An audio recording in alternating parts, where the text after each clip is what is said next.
Hi viewers, welcome to இன்ட்ரெஸ்டல். வீடியோக்குள்ளே போகிறதுக்கு முன்னாடி நம்மளோட சேனலை சப்ஸ்கிரைப் பண்ணாதவங்க சப்ஸ்கிரைப் பண்ணிட்டு கொஞ்சம் சப்போர்ட் பண்ணுங்க. வாங்க வீடியோக்குள்ளே போகலாமா? கார்த்தி ரேவதி சீரியலில் என்ன நடந்துட்டு இருக்குன்னு பார்க்கலாமா? நம்ம கார்த்தி பிரியாவை கூட்டிட்டு நேராக மண்டபத்துக்கு வந்துடுறாங்க. இந்த பக்கம் நம்ம மருது ரேவதி கழுத்தில் தாலி கட்டுற அளவுக்கு போயிட்டாரு. அது மட்டும் இல்லாமல் ரேவதி மண்டபத்துக்கு வெளியே எட்டி பார்த்துட்டே இருக்காங்க. மாமா வந்துருவாங்களான்னு சொல்லிட்டு. ஆனால் வர மாதிரி தெரியல. தாலி கட்ட வராரு மருது. கண்ணை நல்லா இறுக்கி மூடிக்கிட்டாங்கப்பா. அங்கிருந்து நிறுத்துங்க அப்படின்னு சொல்லிட்டு ஒரு குரல் வருது. டக்குன்னு கண்ணை முழிச்சு பார்க்கறாங்க நம்ம ரேவதிக்கு ஒரே சந்தோஷம் தான். கண்ணை விழிச்சு பார்த்ததுல இருந்து அது வேற யாரும் கிடையாது, நம்ம கார்த்தி தான் இந்த கல்யாணத்தை நிறுத்துறாரு. உடனே மண்டபத்துல இருந்த எல்லாருக்குமே ஷாக்கிங்னே சொல்லலாம். முக்கியமா நம்ம ஈஸ்வரிக்கும் சந்திரா கலாக்கும். உடனே ஈஸ்வரி கீழே இறங்கி வந்து கேக்குறாங்க, எதுக்காக இந்த கல்யாணத்தை நிப்பாட்டின? உனக்கு வேற வேலையே இல்லையா அப்படின்னு சொல்லிட்டு ஒரு பக்கம் ஈஸ்வரி கேட்க, இன்னொரு பக்கம் நம்ம கார்த்தி வந்து, அத்தை தயவு செய்து கோவம் மட்டும் படாதீங்க, கோவப்படாம நான் சொல்ற விஷயத்தை கேளுங்க. இப்ப நம்ம பிரியாவை தான் கூட்டிட்டு வராங்க. பிரியா வந்து எல்லா ஆதாரத்தையுமே காமிக்கிறாங்க நம்ம ஈஸ்வரி கிட்ட. நம்ம சந்திரா கலாக்கு உடனே மைண்ட் வாய்ஸ் ஓடுமே, என்னது இது, இவன் வந்து தாலி கட்டுற நேரத்துல கரெக்டா வந்து நிப்பாட்டிட்டானே கல்யாணத்தை அப்படின்னு சொல்லிட்டு அவங்க ஒரு பக்கம் நினைச்சிட்டு இருக்க, நம்ம எப்படியாவது மருதுக்கும் ரேவதிக்கும் கல்யாணம் நடந்துரும் நினைச்சிட்டு இருந்தா கடைசி நேரத்துல இந்த கார்த்தி பையன் வந்து இந்த கல்யாணத்தையும் நிறுத்திட்டானே, இதுக்கப்புறம் என்ன நடக்க போது தெரியலையே அப்படின்னு சொல்லிட்டு அவங்க ஒரு பக்கம் யோசிச்சுட்டு இருக்காங்க. ஆனா நம்ம மருது இவ்வளவு ப்ரூஃப் காமிச்சோம் இல்லவே இல்லைன்னு சாதிக்கிறாருப்பா. அத்தை நீங்க அவங்க சொல்றதெல்லாம் நம்பாதீங்க அத்தை, நான் இந்த மாதிரி செய்யக்கூட ஆளெல்லாம் இல்ல, நான் ரொம்ப நல்லவன் வல்லவன் நானும் தெரிஞ்சவன் அப்படின்னு சொல்லிட்டு அவங்களெல்லாம் நம்பாதீங்க அப்படின்னு சொல்லிட்டு நம்ம மருது சொல்ல, உடனே ஈஸ்வரி முழிக்க ஆரம்பிச்சிடுறாங்க. பிரியா சொல்றாங்க, இங்க பாருங்க மேடம், அவனை தயவு செய்து நம்பாதீங்க, என்கிட்ட இன்னும் நிறைய ஆதாரம் இருக்கு, என்கிட்ட மட்டும் இல்ல, இந்த மாதிரி நிறைய பெண்களோட வாழ்க்கையில விளையாண்டுருக்கான், அது மட்டும் இல்லாம எல்லாரோட வீடியோஸும் வெளியிட்டு எல்லா பெண்களோட வாழ்க்கையிலையும் விளையாண்டுட்டு இருக்கான். இது எல்லாம் கேட்டு நம்ம ஈஸ்வரிக்கு தலைக்கு ஏறிச்சு பாருங்க கோவம். நம்ம மருதை போட்டு அடி வெளுக்குறாங்கப்பா. என்ன மருது, இந்த அடி போதுமா? என்ன ஆட்டம் ஆடிட்டு இருந்தீங்க, இனி ஈஸ்வரி ஆட்டம் ஆரம்பம்னே சொல்லலாம் அத்தை அப்படின்னு சொல்லிட்டு ஒரு பக்கம் மருது சொல்ல, ஈஸ்வரி வந்து, டேய் வாயை மூடுறா, இதுக்கப்புறம் ஒரு வார்த்தை பேசினேன் உன்னை நான் என்ன பண்ணுவேன்னு எனக்கே தெரியாது அப்படின்னு சொல்லிட்டு அவங்க ஒரு பக்கம் திட்டிட்டு இருக்க. நம்ம ரோகிணி வாயை திறக்கிறாங்க இந்த இடத்துல. அம்மா நான் உங்ககிட்ட ஏற்கனவே சொன்னல, இவன் நல்லவனே கிடையாதுமா, நீங்க தான் கார்த்தி மாமா மேல இருக்கிற கோவத்தினால இவனை பத்தின எல்லா உண்மையும் உங்க கண்ணை மறைச்சிருச்சு, அதனாலதான் நாங்க இவனை பத்தின உண்மையை சொல்லும் போது நீங்க இவனையே நம்பிட்டு இருந்தீங்க, எங்களை கொஞ்சம் கூட நம்பவே இல்லை அப்படின்னு சொல்லிட்டு இருக்காங்க. இப்பயாவது உங்களுக்கு உண்மை புரிஞ்சுதாமா அப்படின்னு சொல்லி கேட்க, உடனே ஈஸ்வரி வந்து, ஐயோ என்னோட பொண்ணோட வாழ்க்கையை நானே கெடுக்க பார்த்தேனே, இன்னும் கொஞ்ச நேரத்துக்கு அப்புறம் இவங்க வந்திருந்தாங்கன்னா என்னோட பொண்ணோட கழுத்துல இவன் தாலி கட்டியிருப்பானே, அதுக்கப்புறம் இந்த உண்மை தெரிய வந்துச்சுன்னா நான் என்ன பண்ணிருப்பேன் அப்படின்னு சொல்லிட்டு ரொம்ப மனசு வேதனை பற்றி பேசிட்டு இருக்காங்க நம்ம ஈஸ்வரி. இந்த பக்கம் நம்ம மயில்வாங்க சொல்றாங்க, அத்தை இப்பயாவது கார்த்தி சகலையை பத்தி உங்களுக்கு புரிஞ்சுதா இல்லையா, அவர் ரொம்ப நல்லவர் அத்தை, கார்த்தி மட்டும் இவங்க யாருமே இங்க கூட்டிட்டு வராம இருந்திருந்தா நேரத்துக்கு என்ன நடந்திருக்கும் தெரியல உங்களுக்கு, அது மட்டும் இல்லாம இந்த பிரியாவை இந்த மண்டபத்துக்கு கூட்டிட்டு வரதுக்காக கார்த்தி எவ்வளவு கஷ்டப்பட்டாருன்னு உங்களுக்கு தெரியுமா, ஆனா இந்த மருது பையன் இந்த மண்டபத்துக்கு அவரை வர விடாம என்னென்ன சதி திட்டம் எல்லாம் பண்ணான்னு உங்களுக்கு தெரியுமா அப்படின்னு சொல்லிட்டு நம்ம மயில்வாகனம் வந்து ரொம்ப ஆதங்கமா பேச, இன்னொரு பக்கம் அதிகாரிங்க வந்து நம்ம முருகனையும் கூட்டிட்டு வந்துடுறாங்க. நம்ம முருகனும் ஒரு பக்கம் மருதை பத்தி எல்லா விஷயத்தையும் சொல்ல, நம்ம ஈஸ்வரி கோவமா பாக்குறாங்க. அப்பா மருத, ஏய் மருது உனக்கு எவ்வளவு தைரியம் இருந்தா என்ன ஏமாத்துனது மட்டும் இல்லாம என்னோட பொண்ணோட கழுத்துல தாலி கட்டுற அளவுக்கு நீ துணிஞ்சிருப்ப, உன்னை எந்த அளவுக்கு நான் நல்லவன் சொல்லிட்டு எல்லாருக்கிட்டையும் சொல்லி வச்சிருக்கேன் தெரியுமா, என்ன அந்த மாதிரி தானே நீ ஏமாத்தி வச்சிருக்க இவ்வளவு நாளா, ஆனா நீ என்னன்னா எல்லா பொண்ணுங்களோட வாழ்க்கையிலேயே விளையாண்டுட்டு தைரியமா வந்து இங்க நிக்கிறல, உன்னெல்லாம் என்ன பண்றேன் பாரு அப்படின்னு சொல்லிட்டு அவங்க ஒரு பக்கம் கோவமா பேசிட்டு இருக்க. இந்த பக்கம் நம்ம மயில்வாகனம் சொல்றாங்க, அத்தை அது மட்டும் இல்லாம கொஞ்ச நேரமா மாமாவையே காணா, மாமா கொஞ்ச நேரத்துக்கு முன்னாடி என்கிட்ட சொன்னாங்க இவன் கதையே முடிக்கணும் அப்படின்னு சொல்லிட்டு இருந்தாங்க, அது மட்டும் இல்லாம அவர் கையில கூர்மையான ஆயுதத்தை வேற வச்சிருந்தாரு, ஆனா அதுக்கப்புறம் என்ன நடந்துச்சு ஏது நடந்துச்சுன்னே தெரியல அப்படின்னு மயில்வாகனம் சொல்ல, ஏற்கனவே ஈஸ்வரி வந்து ஷாக்கிங்ல இருக்காங்க. இதை விட பெரிய ஷாக்கிங் வேற கொடுத்திருக்காரு நம்ம மயில்வாகனம். உடனே ஈஸ்வரி என்ன மாப்பிள்ள சொல்லிட்டு இருக்கீங்க அப்படின்னு கேட்ட உடனே மயில்வாகனமும், ஆமா அத்தை அவரை ரொம்ப நேரமாவே காணா. உடனே இதை கேட்ட கார்த்தி, என்ன சொல்லிட்டு இருக்கீங்க, மாமாவை ரொம்ப நேரமா காணாமா அப்படின்னு அவர் ஒரு பக்கம் கேட்க, குடும்பத்துல இருக்கிற எல்லாருமே கேள்வி கேட்க ஆரம்பிச்சிட்டாங்க. ஆமா அப்பா எங்க அப்படின்னு ஒரு பக்கம் எல்லாருமே கேட்க ஆரம்பிச்சிட்டாங்க. மண்டபத்தையே தேடி பாக்குறாங்கப்பா எல்லாருமே. உடனே கார்த்திக்கு ஒரு டவுட் வந்து மருது ரூம்ல போய் பாக்குறாங்க. கார்த்தி சந்தேகப்பட்ட மாதிரியே கீழே அங்கங்க சிவப்பு கலர்ல சொட்டு சொட்டா இருக்கவும் நம்ம கார்த்தி டவுட் பட்டு கீழே குனிஞ்சு பாக்குறாரு. அப்பதான் கார்த்திக்கே ஒரு பெரிய அதிர்ச்சி காத்துட்டு இருந்திருக்குன்னு சொல்லலாம். ராஜராஜனை மறைச்சு வச்சதை நம்ம கார்த்தி பாத்துறாரு. உடனே அந்த இடத்துல சத்தம் போட்டு, மாமா இங்கதான் இருக்காரு அப்படின்னு சொல்லிட்டு எல்லாரையும் அந்த இடத்துக்கு வர வச்சிடறாரு நம்ம கார்த்தி. எல்லாரும் கார்த்தி கத்துன கத்துல அலறி போய் ஓடி வராங்கன்னே சொல்லலாம். ஓடி வந்து பாக்குறாங்க. எல்லாருக்குமே அதை விட பெரிய ஷாக்கிங், என்னடா இது இப்படி இருக்காரு அப்படின்னு சொல்லிட்டு எல்லாரும் ஒவ்வொன்றா அழ ஆரம்பிக்க, ஒரு பக்கம் ஈஸ்வரி என்னாச்சு உங்களுக்கு அப்படின்னு சொல்லிட்டு அவங்க ஒரு பக்கம் கதறி அழுதுட்டு இருக்காங்கப்பா. இந்த பக்கம் அதிகாரிங்க இந்த மருது பையன் இங்கேயும் ஓடிடக்கூடாதுன்னு கையில விலங்கு போட்டு வேற வச்சிருக்காங்க. உடனே நம்ம கார்த்தி மருது கிட்ட போய் கேக்குறாங்க, நீ என்னடா பண்ண மாமாவ அப்படின்னு சொல்லி கேட்டுட்டு இருக்காரு. உடனே நம்ம ராஜராஜன் முகத்துல தண்ணி அடிச்சு எழுப்புறாங்க. உடனே ராஜராஜன் எந்திரிச்சு எல்லாரையும் பாக்குறாரு. உடனே ஈஸ்வரி வந்து கேக்குறாங்க, என்னச்சுங்க உங்களுக்கு, உங்களை யார் இப்படி எல்லாம் பண்ணா அப்படின்னு சொல்லி கேட்டுட்டு இருக்காங்க. ராஜராஜன் சொல்றாரு, இந்த மருது பையன் தான் என்ன இப்படி பண்ணிட்டான், அவன் தான் இதுக்கெல்லாம் காரணம் அப்படின்னு சொன்ன உடனே நம்ம ஈஸ்வரிக்கு வந்துச்சு பாருங்க இதை விட கோவம். ஈஸ்வரி வந்து மருது சட்டையை பிடிச்சிட்டு, டேய் நீ என்னடா பண்ணி வச்சிருக்க என்னோட புருஷனை, உனக்கு அவ்வளவு தைரியம் வந்துருச்சா, உன்னை என்ன பண்ற மட்டும் பாரு அப்படின்னு சொல்லிட்டு அவங்க சட்டையை பிடிச்சி கத்திட்டு இருக்காங்க. உடனே மருது அவரோட மாச காமிக்கிறாராம். இங்க பாருங்க, இந்த மாதிரி எல்லாம் என்கிட்ட வந்து பேசுறவளை வச்சுக்காதீங்க, புரியுதா? நான் யாருன்னு தெரியுமா? ஏய் நீ யாரா இருந்தா எனக்கு என்னடா, என்னோட புருஷனை இந்த நிலைமைக்கு கொண்டு வந்துட்டல, உன்னை என்ன மட்டும் பண்ற பாரு அப்படின்னு சொல்லிட்டு கோவத்தோட விறுவிறுன்னு ரூமுக்கு தான் போறாங்க. அவங்க எப்பவுமே ஒரு பொருள் வச்சிருப்பாங்களா, அந்த பொருளை எடுத்துட்டு வராங்க.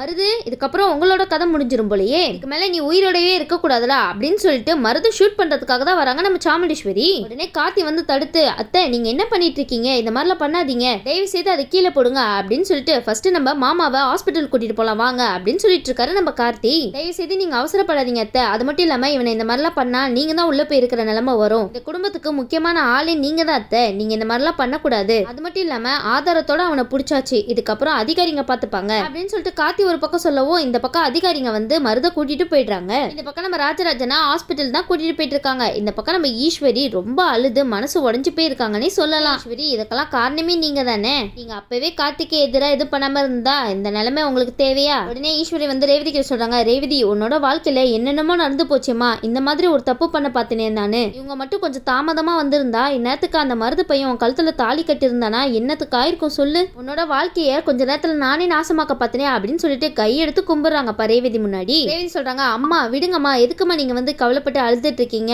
அதான் எதுவும் நடக்கல, இப்ப நம்ம கவலைப்பட வேண்டியதெல்லாம் அப்பாவை பத்தி தான், நம்ம அப்பாக்கு எதுவும் ஆக்கக்கூடாது, நம்ம அப்பா திருப்பி நல்லபடியா வந்துடணும் அப்படின்னு சொல்லிட்டு கடவுள்கிட்ட மட்டும் வேண்டிட்டு இருங்கம்மா அப்படின்னு சொல்றாங்க நம்ம ரேவதி. ஆனா ஈஸ்வரிக்கு ரேவதி சொன்னதெல்லாம் ஏத்துக்கவே முடியல. ரேவதி நீ என்ன சொன்னாலும் சரிம்மா, என்னோட மனசு ஏத்துக்க மாட்டேங்குது, அவன் மட்டும் உன் கழுத்துல தாலி கட்டி இருந்தானா என்ன நடந்திருக்கும், என்னால கொஞ்சம் கூட யோசிச்சே பார்க்க முடியல அப்படின்னு சொல்லிட்டு புலம்பிட்டே இருக்காங்க. ஒரு பக்கம் ரோகிணி சொல்றாங்க, இங்க பாருங்கம்மா, நாங்க எவ்வளவோ அந்த மருதை பத்தி எடுத்து சொன்னோம், ஆனா நீங்க கார்த்தி மேல இருக்கிற கோவத்தினால நாங்க சொல்றத நீங்க காது கொடுத்து கூட கேட்கல, அது மட்டும் இல்லாம நாங்க இதெல்லாம் வேணும்னே தான் பண்றோம் அப்படின்னு சொல்லி நினைச்சிட்டு இருந்தீங்க அப்படின்னு சொன்ன உடனே நம்ம மயில் வாகனமும், ஆமா அத்தை ரோகிணி சொல்றது எல்லாமே உண்மைதான், நாங்க சொல்ற விஷயத்த காது கொடுத்து கூட கேட்காம போயிட்டீங்களே அத்தை அப்படின்னு நம்ம மயில் வாகனமும் சொல்றாரு. உடனே ஈஸ்வரி வந்து கையெடுத்து கும்பிட்டு கேட்கறாங்க, மாப்பிள்ள என்னையும் நீங்க தயவு செய்து மன்னிச்சிருங்க மாப்பிள்ள, இந்த கார்த்தி மேல இருக்கிற கோவத்துல மருத வந்து ரொம்ப நல்லவன் நினைச்சு நம்பிட்டு இருந்தேன், அது மட்டும் இல்லாம அவன் இவ்வளவு மோசமான ஆளா இருப்பான்னு கொஞ்சம் கூட எதிர்பார்க்கவே இல்ல மாப்பிள்ள, ஆனா நம்ம ஈஸ்வரி இப்படி பேசுவாங்கன்னு சந்திரகலை எதிர்பார்க்கவே இல்ல, சந்திரகலை வந்து நினைச்சிட்டு இருக்காங்க என்னது இது அக்கா இப்படி பேசிட்டு இருக்காளே, ஒருவேளை அந்த கார்த்தி சைடு சாஞ்சிருவாளோ அப்படின்னு சொல்லிட்டு அவங்களுக்கு பயம் வந்துருச்சுன்னே சொல்லலாம். இங்க நடக்கிற விஷயம் எல்லாம் பார்த்தா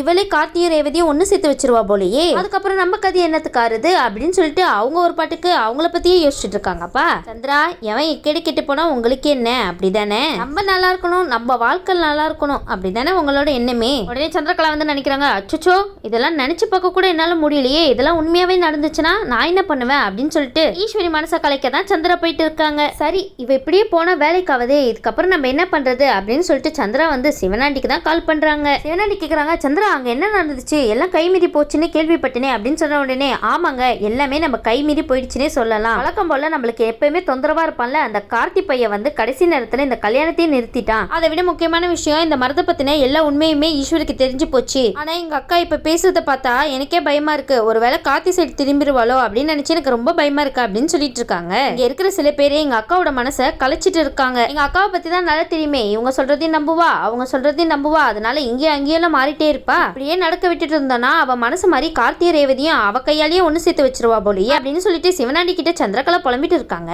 இங்க பாரு சந்திரா, உங்க அக்கா உன் பக்கம் இருக்கிற வரைக்கும் தான் உன்னோட பேச்சை கேட்டுட்டு இருப்பா, ஆனா ஈஸ்வரி மட்டும் உன் கைவசத்தை மீறி போயிட்டா அவ்வளவுதான், எல்லா கதையும் முடிஞ்சு போச்சு, கார்த்தியும் ரேவதியும் அவளே சேர்த்து வச்சிருவா, நம்ம இத்தனை வருஷமா பாடுபட்டது எல்லாமே வேஸ்டா போயிடும் அப்படின்னு சொல்லிட்டு இருக்க. உடனே சந்திரா சொல்றாங்க, நான் இருக்கிற வரைக்கும் இதை நடக்கவே விட மாட்டேன், சரின்னு சொல்லிட்டு நான் போனை வச்சிடறேன் அப்படின்னு சொல்லிட்டு நேரா நம்ம ஈஸ்வரிய பக்கம் தான் போயிட்டு இருக்காங்க. சந்திரா ஈஸ்வரி புலம்பிட்டு இருக்காங்க, ஐயோ நான் தப்பு பண்ணிட்டேனே அப்படின்னு சொல்லிட்டு புலம்பிட்டு இருக்கும்போது சந்திரா சொல்றாங்க, அக்கா நீ எதுக்கு தேவையில்லாம புலம்பிட்டு இருக்க, நீ என்ன தப்பு பண்ண, இவங்க சொல்றத வச்சுட்டு நீ இந்த மாதிரி பேசிட்டு இருக்காத அப்படின்னு சொன்ன உடனே, என்ன சந்திரா சொல்லிட்டு இருக்கே நீனு, பாத்தியா உன்னோட மாமாவோட நிலைமைய பாத்தியா, இந்த மருது பையன் என்ன பண்ணி வச்சிருக்கான்னு பாத்தியா, அது மட்டும் இல்லாம இந்த அயோக்கியனை போய் ரேவதிக்கு கல்யாணம் பண்ணி கொடுக்கணும்னு நினைச்சிட்டேனே, நான் மருது பையல ரொம்ப நல்லவன் நினைச்சேன், ஆனா அவன் இவ்வளவு அயோக்கியனா இருப்பான்னு கொஞ்சம் கூட எதிர்பார்க்கவே இல்ல, கார்த்திய பழி வாங்கணும்னு நினைச்சிட்டு என்னோட பொண்ணோட வாழ்க்கையை நான் நாசப்படணும்னு நினைச்சிட்டேனே, இதெல்லாம் நினைக்கும் போது எனக்கு என்னையே பிடிக்க மாட்டேங்குது அப்படின்னு சொல்லிட்டு இருக்காங்க. உடனே சந்திரா சொல்றாங்க, அக்கா இதெல்லாம் நீ தெரிஞ்சா பண்ண, இல்ல மருதுவ நீ நல்லவன் நினைச்ச, அது மட்டும் இல்லாம ரேவதிக்கு நல்ல வாழ்க்கை அமையணும்னு தானே நீ இந்த மாதிரிலாம் பண்ண,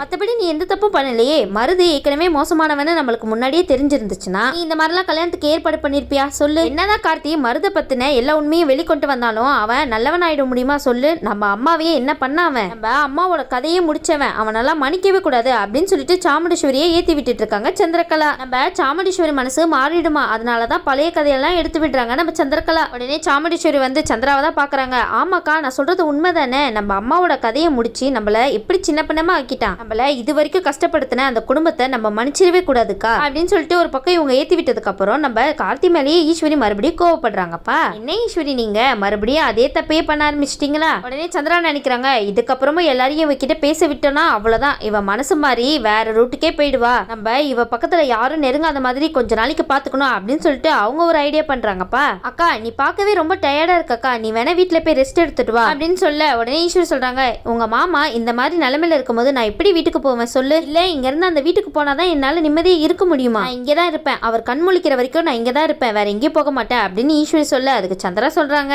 என்னடா இது, இவளை இங்க இருந்து அனுப்பலான்னு பார்த்தா போக மாட்டாளே, இவ இங்க இருக்க இருக்க நம்மளுக்கு தானே பிரச்சனை அதிகமாகும், எல்லாரும் இவன் மனசை கழிச்சிட்டாங்கன்னா நான் என்ன பண்றது அப்படின்னு சொல்லிட்டு சந்திரா ஒரு பக்கம் யோசிச்சுட்டு இருக்கவும் மயில்வாகனம் வந்து கார்த்திகிட்ட சொல்றாங்க, சகல நீ மட்டும் கரெக்டான டைமுக்கு வரலன்னா நம்ம மாமாவை இங்க கூட்டிட்டு வந்திருக்கவே முடியாது, அது மட்டும் இல்லாம இங்க நம்ம நினைச்சு பார்க்க கூடாத அளவுக்கு ஒரு பெரிய விஷயமே நடந்து முடிஞ்சிருக்கும், அதுக்கெல்லாம் எல்லாருமே உனக்கு தான்ப்பா தேங்க்ஸ் சொல்லணும் அப்படின்னு சொல்லிட்டு இருக்க. உடனே ரேவதி வந்து கார்த்தி மாமா அப்படின்னு சொல்லிட்டு அழுதுட்டே வராங்க. கார்த்தி சொல்றாங்க, ஏன் ரேவதி நீ அழுத்துட்டு இருக்க, இப்போ நான் இங்க இருக்கிற வரைக்கும் மாமாக்கு எதுவும் ஆகாது, நீ கவலைப்படாத அப்படின்னு சொன்ன உடனே, மாமா இங்க என்னென்னவோ நடந்து போச்சு, இது மாதிரிலாம் நடக்கணும் நான் கொஞ்சம் கூட எதிர்பார்க்கவே இல்லை, நீங்க மட்டும் சரியான நேரத்துல வரலன்னா என்னத்துக்கு ஆயிருக்கும், மருது என் கழுத்துல தாலி கட்டியிருப்பாரு மாமா, ஆனா எனக்கு கடைசி வரைக்கும் நம்பிக்கை இருந்தது மாமா, நீங்க எப்படியாவது என்னை வந்து காப்பாத்திடுவீங்கன்னு, ஆனா அந்த மருதுனால அப்பாக்கு இந்த மாதிரி ஒரு நிலைமை ஏற்படும்னு நான் கொஞ்சம் கூட எதிர்பார்க்கவே இல்லை மாமா அப்படின்னு சொல்லிட்டு நம்ம ரேவதி ஒன்னு அழுதுட்டு இருக்காங்க. கார்த்தி வந்து, சரி ரேவதி நீ அழாத, மாமாக்கு ஒன்னும் ஆகாது, நீ கவலைப்படாத அப்படின்னு சொல்லிட்டு இருக்கும் போது ஈஸ்வரி வராங்க. இங்க பாரு ரேவதி, அப்பா கூடிய சீக்கிரம் நல்லபடியா வந்துடணும் அப்படின்னு சொல்லிட்டு கோயிலுக்கு போயிட்டு வரமா அப்படின்னு சொன்ன உடனே ரேவதியும் வந்து சரிமா அப்படின்னு சொல்லிட்டு இருக்காங்க. இதுக்கப்புறம் என்னது, நம்ம சந்திரகலா ஈஸ்வரியோட மனசுல இன்னும் ஆழமா என்னென்னலாம் சொல்லி வச்சு அவங்க மனசை கெடுக்கிறாங்கன்னு வெயிட் பண்ணி பார்க்கலாம். இந்த வீடியோ உங்களுக்கு பிடிச்சிருச்சுன்னா மறக்காம மெட்ரா ஸ்டைல்ல லைக் பண்ணுங்க, ஷேர் பண்ணுங்க, சப்ஸ்கிரைப் பண்ணிடுங்க. தேங்க்யூ.